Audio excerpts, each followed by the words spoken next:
Ayan ang lunch natin today. Sardinas ginisa with bawang, sibuyas, silyaba. Lalagyan natin ng pechay.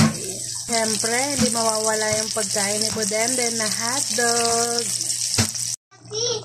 Ayan guys, ginisa lang natin yan sa sibuyas, bawang, tapos konting sabaw.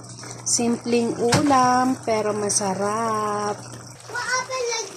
Ayan, okay na. Nailagay ko na rin yung pechay, tsaka yung silyaba. Konting kulo lang. Okay na to guys. Ready to eat na naman kami ni Budenden. Ayan, sardinas with pechay. Kain na guys! Tapos na ang aking sardinas with pechay.